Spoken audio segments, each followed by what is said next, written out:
Good morning, students. In the previous classes, we discussed some grammar topics like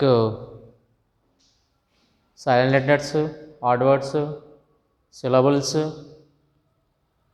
and parts of speech. Now, let us discuss another topic in our grammar, that is tenses. That is, the topic is tenses. What is the meaning of tense? What we call in Telugu? Kalalu, kalamulu. So already you are studied in your 10th class, I think. You have some idea about tenses. So you know about tenses like present tense, past tense, future tense. వర్తమాన కాలం, భూతకాలం, భవిష్యత్ కాలం, కాలాల గురించి తెలియజేసేటువంటి దాన్ని మనం tenses అంటాం. So before learning tense we have to know about verb. We have to know about verb. So verb deals tenses. So already we discussed verb in parts of speech. Parts of speech. So there are 8 parts of speech: noun, pronoun, adjective, verb, adverb, preposition, conjunction, and interjection. So in that one part is verb. So what is the meaning of verb? What is the definition of verb? Verb is a word which express work and experience, status of being in the sentence. Verb, it is nothing but it tells about the work of the sentence, given the sentence work. ఒక వాక్యంలో పని జరిగినదని తెలియజేయడానికి మనము వర్బ్ను use చేస్తామండి. There are how many types of verbs? There are 2 types of verbs, main verb and helping verb అంటూ. There are 2 kinds of verbs. One is main verb, another one is helping verb. So tense deals only main verb అండి. Tenses deals only main verb. Main verb which express main work in the sentence. Helping words which express status of being in the sentence. So verbs అనేటువంటివేమో main ఒక పని జరిగినది వాక్యంలో తెలియజేయడానికి మనము వర్బ్ని use చేస్తామండి.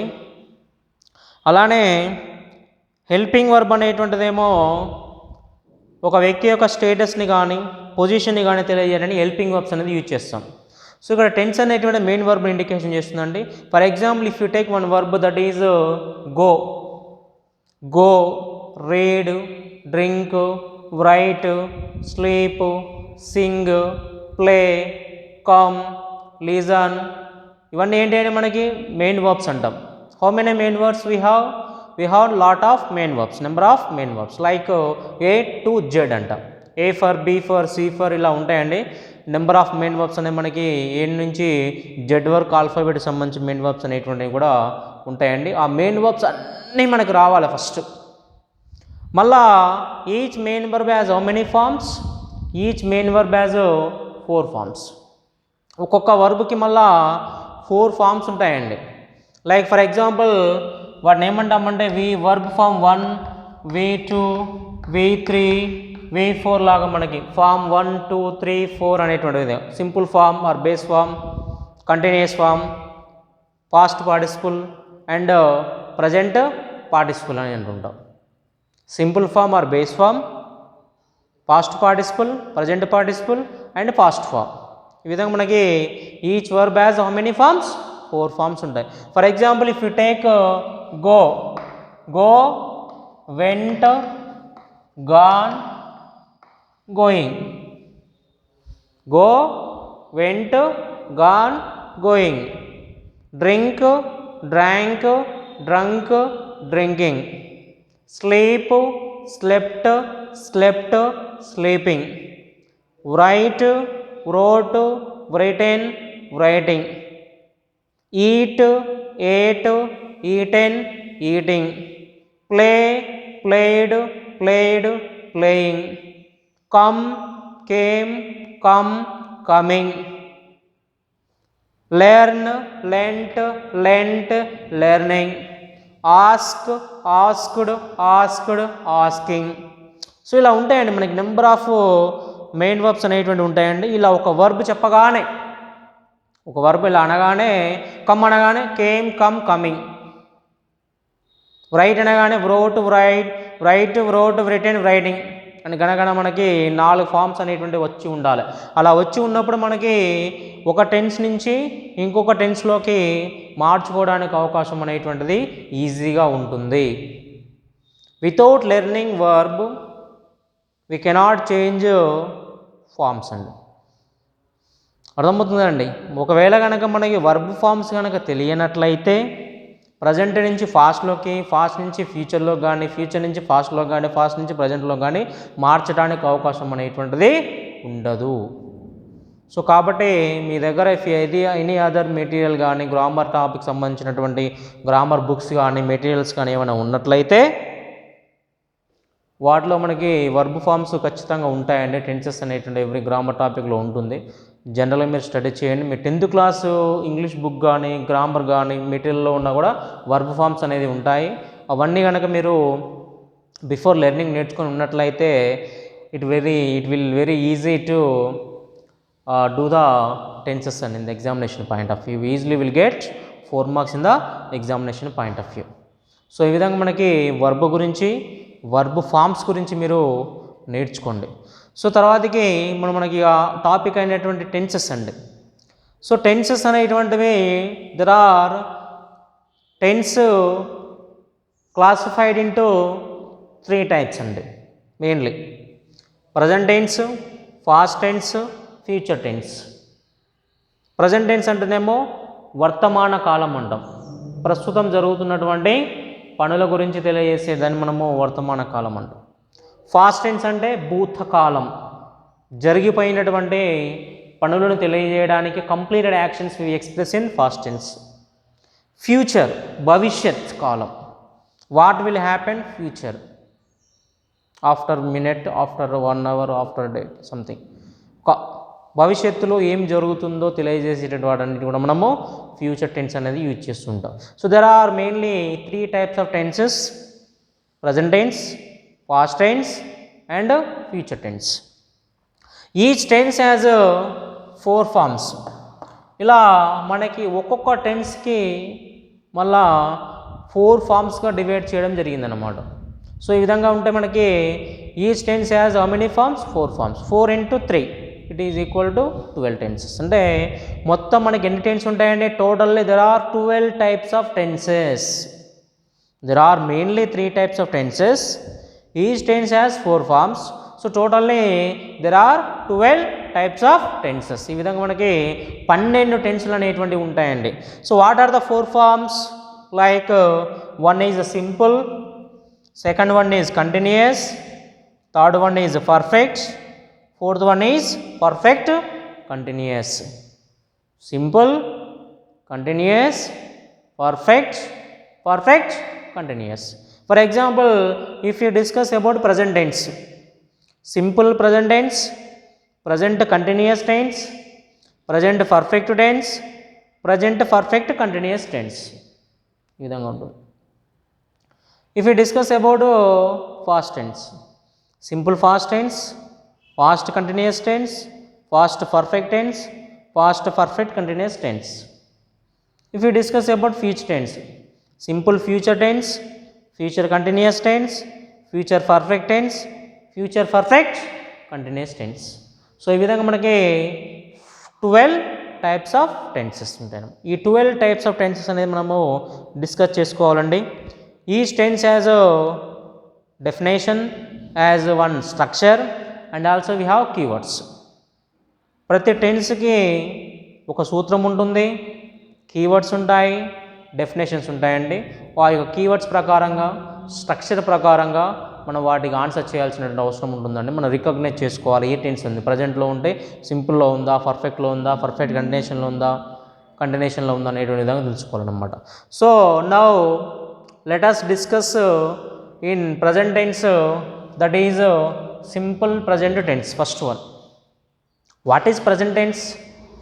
ఏ sentence is said to be in present tense if the sentence of the verb action should express daily actions, regular actions, universal truths, ongoing actions and recently completed actions. and the action which was started in the past, that continuation action is going on in the present, impact is called present tense అండి. Present tense అనగానే మనకి 4 విషయాలు వస్తాయి.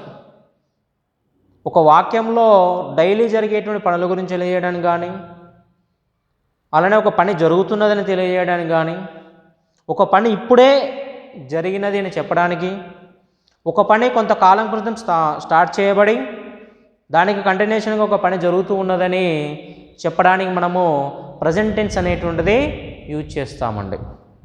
ఓకేనండి. In that first one is simple present tense. In simple present tense which deals about daily actions, universal truths, regular actions అండి. So what is the structure of simple present tense? That is every structure start with subject, end with object. In the middle we use verbs, main verbs. Before main verbs we use helping verbs. Okay నండి. ప్రతి ఒక్క tense అనేటువంటిది structure ఉంటుందండి. ప్రతి structure కూడా సబ్జెక్ట్తో స్టార్ట్ అవుతుంది, ఆబ్జెక్ట్తో ఎండ్ అవుతుందండి. So S for subject, V for verb, OB for object అండి. S for subject, V for verb, OB for object అనేటువంటిది. So what are the subjects? Subjects అంటే ఏంటి అసలు? మరి సబ్జెక్ట్స్ అనేది ఆల్రెడీ మనము డిస్కస్ చేసామండి. జనరల్గా మీకు పార్ట్స్ ఆఫ్ స్పీచ్లో ప్రనౌన్ గురించి డిస్కస్ చేస్తాం మనం. Pronoun, there are how many pronouns? There are 7 personal subjective pronouns అని చెప్పాను. There are 7 personal subjective pronouns. Like what are they? I, we, you, he, she, it and they. And names of human beings, names of things, names of animals, all are called subjects అండి. అక్కడ మనకి subjective pronouns, objective pronouns, possessive pronouns, reflexive or emphatic pronouns, ఈ విధంగా మనం చెప్పుకోవడం జరిగింది. So అలానే మనకి ఇక్కడ అవన్నీ కూడా సబ్జెక్ట్స్ అక్కడ ఉండేటువంటి పార్ట్స్ ఆఫ్ స్పీచ్లోనేమో ప్రనౌన్గా ట్రీట్ చేస్తామండి, ఎస్పెషల్లీ సబ్జెక్టివ్ ప్రనౌన్స్ లాగా. ఇక్కడ అవన్నీ కూడా సబ్జెక్ట్స్ అవుతాయండి. ఏంటంటే subjects? I, we, you, he, she, it and they. And names of human beings కావచ్చు, మనుషుల పేర్లు కావచ్చు, నేమ్స్ ఆఫ్ ఎనిమల్స్ కావచ్చు, నేమ్స్ ఆఫ్ థింగ్స్ కావచ్చు. Whatever it may be, all these are under the subjects. Then we for verbs. Verbs అంటే మనకు already చెప్పండి కదండి, number of main verbs, A to Z verbs ఉంటాయండి. Each verb has how many forms? 4 forms. Next one is objects. Object means ఇక్కడ తెలుగులో ఏమంటారండి? కర్త, కర్మ, క్రియ అంటారు కదండి. కర్త, కర్మ, క్రియ. క్రియ అంటే వర్బ్, కర్త కర్మ అనేటువంటిది అనమాట. సో కాబట్టి ఈ విధంగా మనకి సబ్జెక్ట్ ప్లస్ వర్బ్ వల్ల వచ్చినటువంటి బెనిఫిట్ ఏదైతే ఉంటుందో, చేసినటువంటి పనిని మనము ఆబ్జెక్ట్గా చెప్పడం అనేది జరుగుతుందన్నమాట. సో ఈ విధంగా మనకి స్ట్రక్చర్స్ ఉంటాయండి. Subject plus verb plus 1. Verb plus 1 అంటే ఏంటంటే first form of the verb తీసుకోవాలన్నమాట. V1 అంటే వర్బ్ యొక్క మొదటి రూపం ఉంటుంది ఈ స్ట్రక్చర్లో. అలానే సమ్టైమ్స్ వర్బ్ యొక్క మొదటి రూపానికి ఎస్ కానీ ఈఎస్ కానీ యాడ్ చేయడం అనేటువంటిది జరుగుతుంది. ఆ విధంగానే నెక్స్ట్ వన్ ఈజ్ ఆబ్జెక్ట్ అన్నమాట. Subject plus V1 SRES plus object, SRES plus object అనేటువంటిది. సో మరి వాట్ ఈజ్ SRES అనేది మీకు తెలియాలి. మరి వర్బ్ అనేది ఉన్నది, V1 ఉంది, V1 SRES ఉందండి. మరి V1 ఏంటిది? V1 SRES అనేది ఏంటంటే మరి ఎక్కడ వర్బ్కి ఎస్ కానీ ఈఎస్ కానీ కలపాలంటే ఇక్కడ ఒక రూల్ ఉంటుందండి.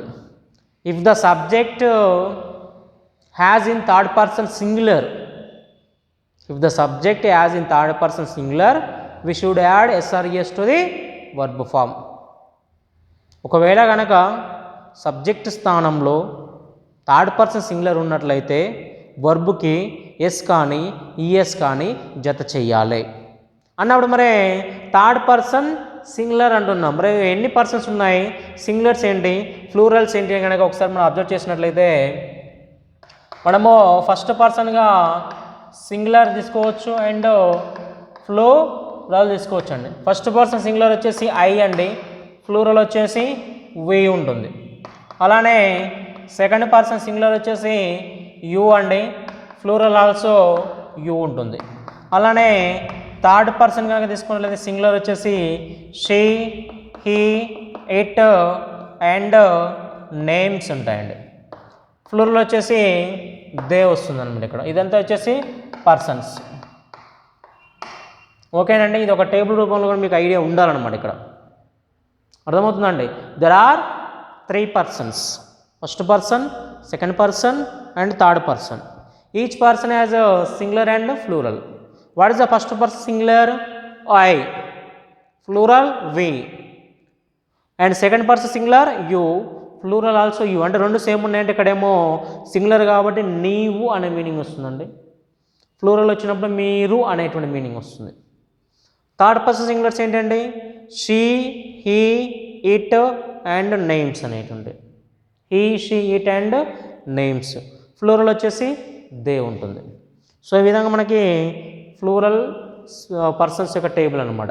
సో రూల్ ఏంటిదంటే third person singulars only. V1, SR, ES ఉంటుంది అనమాట. Third person singulars only. He, she, it and names. Names అంటే whatever it may be their human beings names or, things names or, places names are, animals names. ఏదైనా ఒక పేరుని తెలియజేస్తే కూడా మనకి verb s కానీ ఎస్ కానీ add చేయాలన్నమాట. సో ఈ విధంగా ఫర్ ఎగ్జాంపుల్ గో ఉందనుకోండి, గో ఏమైందండి? గోస్ అవుతుంది. డ్రింక్ ఉందనుకోండి ఏమవుతుందండి? డ్రింక్స్ వస్తుంది. ఏదైతే థర్డ్ పర్సన్ సింగులర్స్ ఉన్నప్పుడు he drinks, she drinks, I drink. మళ్ళా ఫస్ట్ పర్సన్ కాబట్టి అంటే పర్సన్ బట్టి వర్బ్కి ఎస్ కానీ ఈఎస్ కానీ యాడ్ చేయాలనేటువంటి విధానం ఉండాలన్నమాట మనకి. ఓకేనండి. సో ఈ విధంగా మనకి అర్థం చేసుకోవాలండి ఇక్కడ table. If the subject has in third person singular we should add s or es to the verb form. ఒకవేళ కనుక సబ్జెక్ట్ ప్లేస్లో థర్డ్ పర్సన్ సింగులర్ ఉన్నట్లయితే వర్బ్కి ఎస్ కానీ ఈఎస్ కానీ జత చెయ్యాలి. అదే ఇక్కడ మనం రాసుకున్నటువంటి ఎస్ఆర్ఈఎస్ అనమాట. మరి ఏంటి థర్డ్ పర్సన్ సింగులర్స్ అంటే she, he, it and names అనేటువంటివి అనమాట. ఇప్పుడు థర్డ్ పర్సన్ సింగులర్ అనేటువంటిదండి ఓన్లీ. ఇప్పుడు దే ఉంది, దే అనేది కూడా థర్డ్ పర్సనే.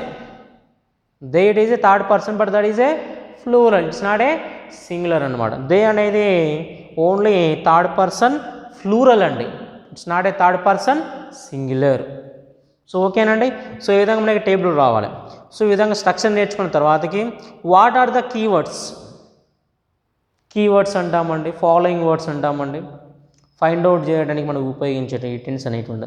ఇందులో మనం ఎక్కువగా గుర్తుంచుకోవాల్సింది ఏంటి సార్ అంటే ఎవ్రీ అనేటువంటిది గుర్తుపెట్టుకోవాలండి. Every day, every week, every month, every Sunday, every year, daily, regularly, generally, usually, followingly, rarely, seldom etcetera అంటూ నెంబర్ ఆఫ్ ఉంటాయండి. అంటే ఈ విధంగా ఎవ్రీ అనేటువంటి ఒక కీగా మీకు గుర్తుపెట్టుకున్నట్లయితే ఈజీగా మీకు ఫైండ్ అవుట్ చేసుకోవచ్చండి. Every day, every week, every Sunday, every month, every year, regularly, generally, usually, followingly, rarely, seldom, occasionally, దాదాపు అన్నీ కూడా adverbs. All these are adverbs. ఎల్వైతో ఉండేటువంటి అన్నీ కూడా అన్నమాట. ప్రతి నిత్యము, ప్రతి వారం, ప్రతి నెల, ప్రతి సంవత్సరం, every season, every winter, every summer, every atom, ఇట్లాంటి అన్నమాట. ప్రతి జనరల్గా జరిగేటువంటి విషయాలు ఏవైతే ఉంటాయో అవన్నీ ఎక్స్ప్రెస్ చేయడానికి మనము సింపుల్ ప్రజెంట్ టెన్స్ అనేటువంటిది యూజ్ చేస్తామన్నమాట. So we learned structure, keywords and where do we add s or es to the verb forms. ఓకేనండి. సూత్రం నేర్చుకున్నాము, కీవర్డ్స్ తెలిసాయి, ఎక్కడ వర్బ్కి ఎస్ఈఎస్ యాడ్ చేయాలో కూడా నేర్చుకోవడం జరిగింది. So what is the usage అంటే మనం ఇక్కడ తీసుకున్నట్లయితే there are number of usages in this tense. First one is universal truths. What are the universal truths? Like the sun rises in the east, the sun rises in the east, the sun sets in the west. సూర్యుడు తూర్పున ఉదయిస్తాడు, సూర్యుడు పడమర అస్తమిస్తాడు. The earth revolves around the sun, భూమి అనేటువంటిది సూర్యుని చుట్టూ తిరుగుతూ ఉంది. ద కౌ గివ్స్ మిల్క్, అర్థమవుతుందండి. అంటే మారనటువంటివి, యూనివర్సల్ ట్రూత్ మీన్స్ నిత్య సత్యాలు, ఎప్పుడు ఒకేలాగా ఉండేటువంటివి, ఈరోజు ఒకలాగా రేపు ఒకలాగా అనేటువంటిది కాకుండా ఎల్లప్పుడూ ఒకే విధమైనటువంటి అర్థాన్ని ఇచ్చేటువంటి వాడన్నిటిని తెలియజేయడానికి మనము సింపుల్ ప్రజెంట్ టెన్స్లో యూజ్ చేయాలంటే అవన్నీ కూడా మనము యూనివర్సల్ ట్రూత్స్గా చెప్పుకుంటాం అనమాట. The sun rises in the east అంట, రైజెస్ ఎందుకంటే నేమ్స్, సన్ అనేది నేమ్ కాబట్టి. The cow give milk, gives milk, the cow gives milk, give కాదండి గివ్స్, ఎందుకంటే ద కౌ అనేది it is a name of animal, that's why the cows gives, the cow gives milk. The birds fly in the sky, trees take oxygen and release carbon dioxide, water boils at 100 degrees Celsius. ఇలా number of ఎగ్జాంపుల్గా మనం universal ట్రూత్గా చెప్పుకోవచ్చు అండి, ఎప్పుడు కూడా మారనట్టుండదు అనమాట. అలానే second యూసేజ్గా తీసుకున్నట్లయితే హ్యాబిచువల్ యాక్షన్స్. హ్యాబిచువల్ యాక్షన్స్ అంటే that means regular actions, daily actions అన్నా, రెగ్యులర్ యాక్షన్స్ అన్నా, హ్యాబిచువల్ యాక్షన్స్ అన్నా అన్నీ ఒకటేనండి, అన్నీ కూడా ఒకటే ఉంటాయి. డైలీ చేస్తాను. Every day I go to college, every Sunday Rosie goes to church, every Friday Rani goes to temple, every year we go to Shimla, every weekend we go to movie. అర్థమవుతుందండి. ప్రతి వారం కానీ, ప్రతిరోజు కానీ, ప్రతి నెల కానీ చేసేటువంటి రెగ్యులర్ యాక్షన్స్ ఏవైతే ఉంటాయో అవన్నీ కూడా మనం హ్యాబిచువల్ యాక్షన్స్లో చెప్పుకోవచ్చు. Every day I drink coffee, my father reads news paper in the morning, ఇలాంటి యూసేజ్ తీసుకోవచ్చు అనమాట. అలానే ట్రాఫిక్ సిగ్నల్ సంబంధించినటువంటి రూల్స్ కావచ్చు, don't cross the border lines కావచ్చు, అక్కడ ఉండేటువంటి ట్రాఫిక్ రూల్స్ అనేటువంటివి కూడా మనం తీసుకోవచ్చు, తక్కువగానే ఉంటుంటాయి. అలానే ప్రావర్బ్స్ కావచ్చు, వాట్ వి కాల్ ప్రావర్బ్స్, సామెతలు అంటారు. ప్రావర్బ్స్ అంటే ఏంటంటే సామెతలు. జనరల్గా time is gold, all glitters are not gold, time and tide wait for none, time and tide wait for none అనేటువంటివి కావచ్చు. Eat to live, not live to eat, failures are stepping stones to success. అర్థమవుతుందండి. The face is not an index of the character కావచ్చు. So జనరల్గా మనకి సామెతలు అనేటువంటి ఏవైతే ఉంటాయో అవన్నీ కూడా మనము సింపుల్ ప్రజెంట్ టెన్స్లోనే చెప్పుకోవాలి. అలానే కొటేషన్స్ కావచ్చు, కొటేషన్స్ అనేటువంటివి కూడా నీతి వాక్యాలు అనేటువంటివి, నీతి వాక్యాలు అనేటువంటివి కూడా మనము ఈ యొక్క యూనివర్సల్ ట్రూత్లో ఈ యొక్క సింపుల్ ప్రజెంట్ టెన్స్లో తీసుకుంటాము. అలానే న్యూస్ పేపర్ హెడ్లైన్స్ కావచ్చు, India wins the world cup, today Chiranjeevi arrives to Nalgonda, ఇలా ఏదైనా ఒక న్యూస్ పేపర్, ఇంగ్లీష్ న్యూస్ పేపర్లు ఉండేటువంటి main headings and sub headings ఉంటాయి కదండి, అవన్నీ కూడా మనకి సింపుల్ ప్రజెంట్ టెన్స్. దాదాపుగా న్యూస్ పేపర్ అనేటువంటిది కూడా ఎక్కువగా simple present tense and simple past టెన్స్లోనే న్యూస్లు అనేటువంటి ఎక్కువగా ఇవ్వడం అనేటువంటిది జరుగుతుందన్నమాట. సో యూసేజ్ ఏంటంటే universal truths, habitual actions, traffic rules, proverbs, quotations and news headlines, news headlines అనేటువంటి. సో ఈ విధంగా మనకి యూసేజ్ అనేటువంటిది కూడా తీసుకోవచ్చు అనమాట. సో ఈ విధంగా మనకి సింపుల్ ప్రజెంట్ యొక్క structure, keywords, usage and way do we use third form of the way do we use s or es to the verb forms అనేటువంటివి అనమాట. సో ఈ విధంగా మనకి సింపుల్ ప్రజెంట్ టెన్స్ గురించి ఐడియా ఉండాలండి. తర్వాతకి in the examination point of view how they will ask, we will discuss continuous అండి, will discuss next class.